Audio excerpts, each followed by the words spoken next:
আমাৰ বিমানখন গুচি গ'লগৈ, আমি যাব নোৱাৰিলোঁ বুলি কৈ যধে মধে গালি পাৰিবলৈ ধৰিলে। তেতিয়া পত্নী অনিতাই ক'লে যে আমি নেক্সট ফ্লাইটত যাম, এইখন গুচি গ'ল কি হ'ল, আমি নেক্সট ফ্লাইটটো বুক কৰিলেই হ'ল, আমি নেক্সট ফ্লাইটত গুচি যাম।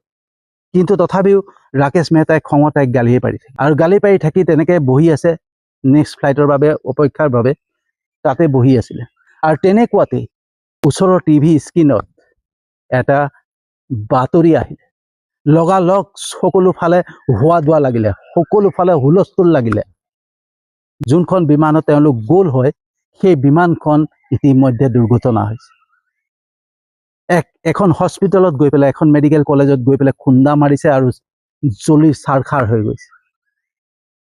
আৰু সেই নিউজটো যেতিয়া টিভি স্ক্ৰীণত বাপেকে দেখা পাই একবাৰ জীয়েকলে চাই, এবাৰ টিভি স্ক্ৰীণলৈ চাই, এবাৰ জীয়েকলে চাই, এবাৰ টিভি স্ক্ৰীণলৈ চাই।